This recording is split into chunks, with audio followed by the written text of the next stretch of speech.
In 2002, Eileen Wuornos was executed after admitting she had killed 7 men in Florida. When first-time director Patty Jenkins decided to make a film about Eileen's life, she realized that casting would be crucial. After watching The Devil's Advocate on late-night television, she knew she had found her lead. CHARLIZE Theron read the script and agreed to take on the role. Roger Ebert, the great film critic, called Theron's portrayal of Eileen Wuornos the performance of the year and the film of the year. I am pleased to have Patty Jenkins and CHARLIZE Theron at this table. You said, as you sat down, what? Who would have believed? Who would have thought, almost a year later, that the two of us would be sitting here with you talking about this movie? And why did you say that? Because... Eliminating the me factor. No. I think that the story, you know, for Patty to have sat down and actually wrote the story was, I think, a very personal experience, and I don't want to speak for her, but for me it was, the decision to do this was, you know, a very personal decision, and you just sometimes tap into something emotionally and you realize that other people might not be tapping into the same thing, and you're prepared for that, you're okay with that. And that was definitely the case for me with this. So to have, you know, to be able to come here and talk about it and to hear the response and Roger Ebert and all of that stuff, it's been just amazing. Really just incredible. Why did you do it in the first place? For the money.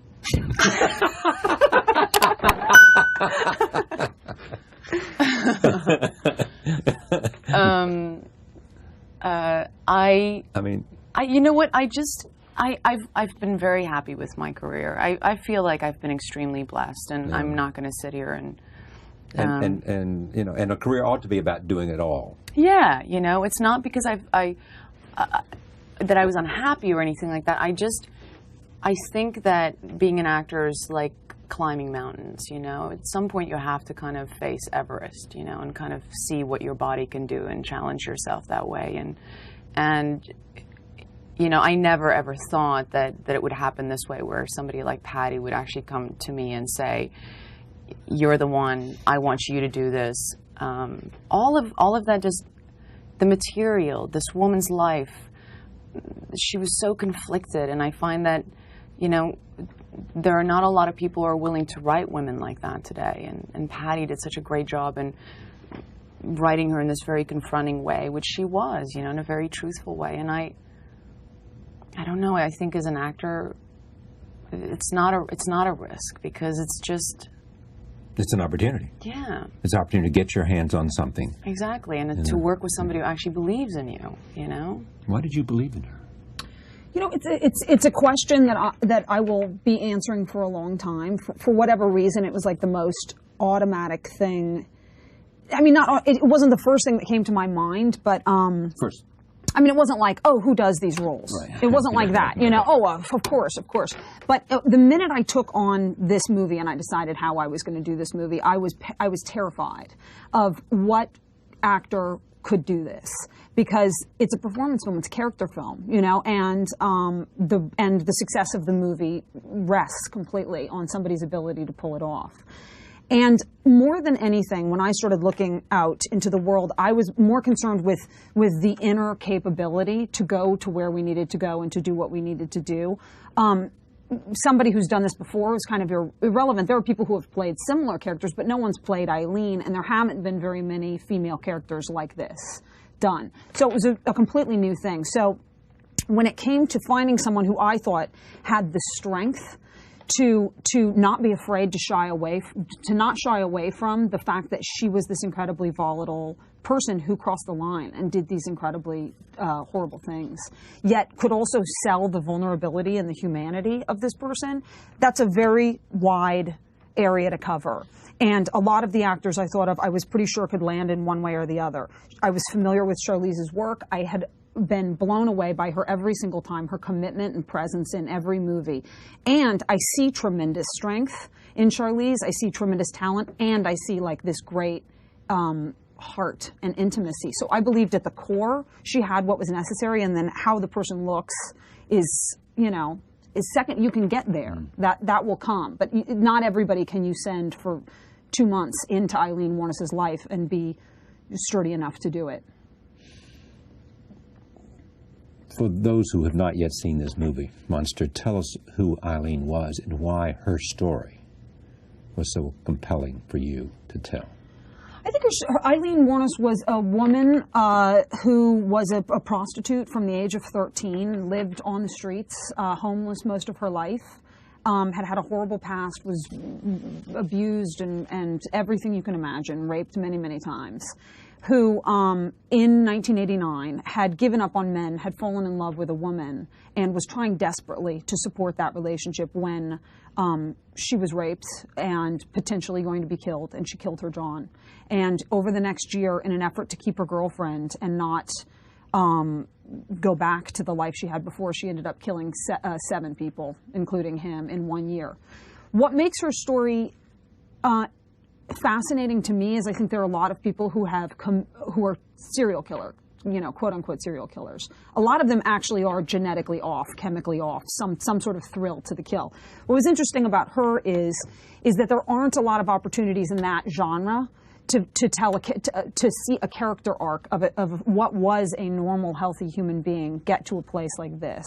And her story was like a war story to me. It was much more like, you know, Full Metal Jacket. It's like sending a normal, healthy person into a series of circumstances and seeing where they end up. And it was just so rich with conflict to see her crying in the courtroom as her girlfriend testifies against her, and she's saying she did it for love, and she believes wholeheartedly that she was trying to do something good. I mean, it's just, just rich with so much emotion. How did you prepare for it?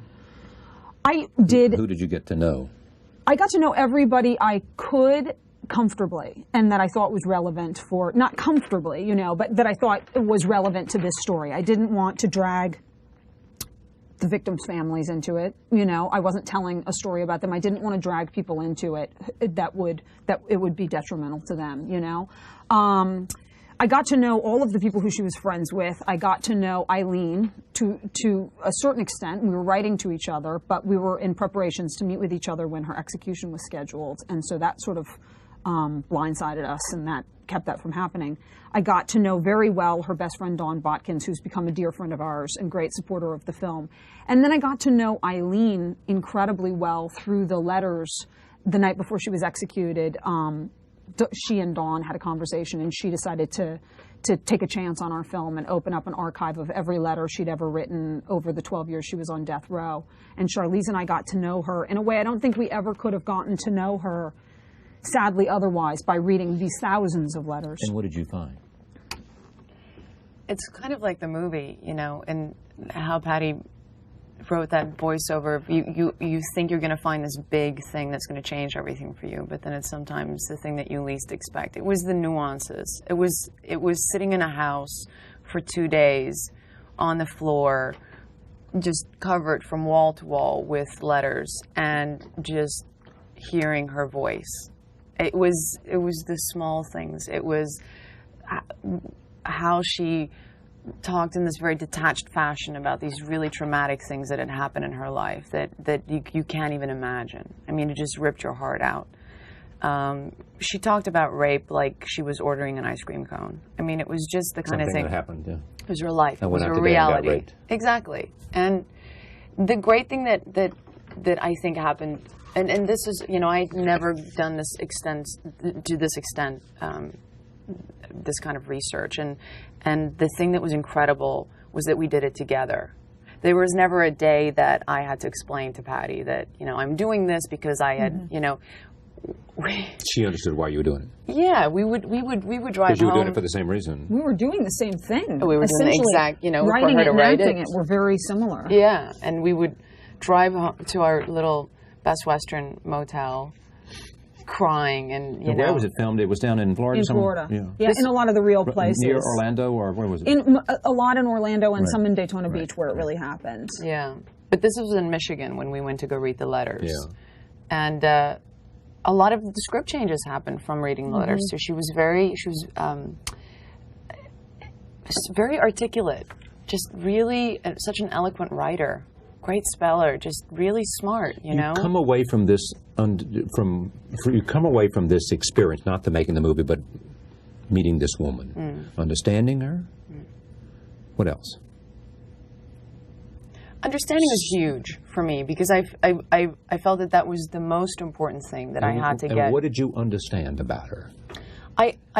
When you say somebody is a victim of circumstance, it's wide. You know, it could mean so many things. In her case, you think you know what it is until you really go and dive right into it, and then you start to realize that it's almost, Patty and I used to always say, you couldn't put it all into a movie because nobody would believe it. This woman's life was just, it's so hard to imagine. I think we all go through tragedies and we all have our, skeletons in our closets and we survive things. But what this woman survived was just unbelievable. So I left, I think to as much as I possibly could, trying to understand how she got to where she did in her life. How she got to murder. Yeah, how she crossed that line. And what was her humanity? What was her what? I was going to say humanity, but what was it? It seems to me it's a contradiction, but how someone had been so terribly shaped by circumstances. And on the other hand, there's this other side. And what is the other side? It is what? The other side is the love for this other woman? Yeah. Yes. And what does that say and show? It says that this is what real human beings function like. I mean, it says, to a certain extent, it says, there but for the grace of God go all of us. Not to say that any of us would choose to kill 7 people. And that was her choice to a great extent. I don't take that away from a choice that she made at all. Yeah. And I was and very should not be excused. passionate. Yeah. Should not be excused for that. No, but a classic tradition of storytelling, and one that I believe in very much, that for some reason we have taken a short vacation from in a lot of studio filmmaking, is the understanding of conflicted characters from Greek myth to Shakespeare. The story of Macbeth, the story of good people in a series of events getting to a place where they do things that are unimaginable to us is endlessly fascinating to human beings. Absolutely. Roll tape. Take a look at this. This is where Selby, the character played by Christina Ricci, asked Eileen why she stopped working as a prostitute. Remember, these are the 2 women we've been talking about. This conversation between them. Roll tape. I love that scene. Why? I just think it's, of all the scenes, there's so many scenes that are telling. This scene I love because of the performance, because it's such a simple scene and her entire character is in that scene. Both of their entire characters are, I look at them and I know who they are. I do, not everyone. I have an emotional response to that performance. It was a responsibility on both of your parts to do the following. Make sure that you got inside whatever it was, made this person, but also make sure that there was no acceptance of the brutality of what she did. Oh, very much. And how do you do that so that you make sure that no one comes and says, yes, I'm sympathetic to all the terrible things happening to this woman, but I'm more sympathetic to her victims than I am to her experience. Yeah. You have to look at the facts, But I'm asking, how do you do it, and where's that in your own?